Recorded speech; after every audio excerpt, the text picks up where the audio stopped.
നിങ്ങൾ GST തട്ടിപ്പിന് ഇരയായിട്ടുണ്ടോ? ഈ കഴിഞ്ഞ ജൂൺ 15-ന് ഞാനും എൻ്റെ 2 ഫ്രണ്ട്സും കൂടെ ഒരു പ്രമുഖ റെസ്റ്റോറൻറ്റിൽ കയറി ഫുഡൊക്കെ കഴിച്ചു, ബില്ല് പേ ചെയ്തു, അതിൽ GST ചാർജസും കണ്ടു. സീംസ് നോർമൽ അല്ലേ? പക്ഷെ അവിടെയാണ് അവരുടെ തട്ടിപ്പും ഞാൻ ഈ വീഡിയോ ചെയ്യാനുള്ള കാരണവും.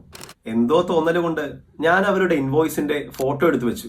ചുമ്മാ GST കോമ്പോസിഷൻ സ്കീം ഓപ്റ്റ് ചെയ്തവരാണെങ്കിൽ അവർക്ക് നമ്മൾ കസ്റ്റമേഴ്സിന്റെ കയ്യിൽ നിന്ന് ടാക്സ് പിടിക്കാൻ പാടില്ലല്ലോ എന്ന് ഓർത്തത് കൊണ്ടാണ് ഞാൻ അങ്ങനെ ചെയ്തത്. പക്ഷെ വീട്ടിൽ ചെന്ന് GST പോർട്ടലിൽ കയറി അവരുടെ GSTIN സ്റ്റാറ്റസ് നോക്കിയപ്പോൾ സസ്പെൻഡഡ്, ഇഫക്റ്റീവ് ഫ്രം 23 May 2025. അതായത് അവരുടെ GST രജിസ്ട്രേഷൻ ക്യാൻസൽഡ് ആയിട്ട് അല്ലെങ്കിൽ സസ്പെൻഡഡ് ആയിട്ട് 23 ദിവസങ്ങളായിരുന്നു. ഒന്നുകൂടെ വ്യക്തമായി പറഞ്ഞാൽ അവർക്ക് നിയമപരമായി GST കളക്ട് ചെയ്യാൻ യാതൊരു അവകാശവുമില്ല.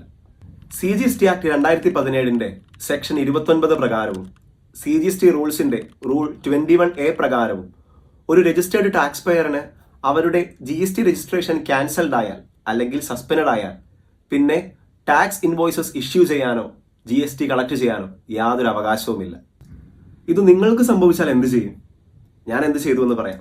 ഒന്നാമതായി, ആ റെസ്റ്റോറൻറ്റിന്റെ GSTIN സ്റ്റാറ്റസ് ഓൺലൈനിൽ ചെക്ക് ചെയ്തു. 2, അവരുടെ GST registration suspended or cancelled ആണെന്ന് തിരിച്ചറിയുകയും അവർക്ക് GST കളക്ട് ചെയ്യാൻ യാതൊരു അവകാശമില്ലെന്ന് തിരിച്ചറിയുകയും ചെയ്തു. മൂന്നാമതായി, GST ഡിപ്പാർട്ട്മെന്റിന്റെ ഗ്രീവൻസ് റിഡ്രസൽ പോർട്ടലിൽ കയറി എൻ്റെ പേര്, കോൺടാക്ട് ഡീറ്റെയിൽസ്, ആ റെസ്റ്റോറൻറ്റിന്റെ GST നമ്പർ, മറ്റു ഡീറ്റെയിൽസ് ഒക്കെ എൻ്റർ ചെയ്തിട്ട് അവർ എനിക്ക് തന്ന ടാക്സ് ഇൻവോയ്സും അവരുടെ GST registration suspended or cancelled ആയതിന്റെ സ്ക്രീൻഷോട്ടും ഞാൻ അവർക്ക് പേയ്മെന്റ് ചെയ്തതിന്റെ സ്ക്രീൻഷോട്ടും ഒക്കെ അറ്റാച്ച് ചെയ്തുകൊണ്ട് ഒരു കംപ്ലൈന്റ് രജിസ്റ്റർ ചെയ്യുകയും ചെയ്തു. നിങ്ങൾക്ക് ഇങ്ങനെ ഒരു എക്സ്പീരിയൻസ് ഉണ്ടായിട്ടുണ്ടോ? Comment below. Income tax and GST related ആയിട്ടുള്ള കൂടുതൽ വീഡിയോസിനായി follow tax talks with Ronald. Thank U.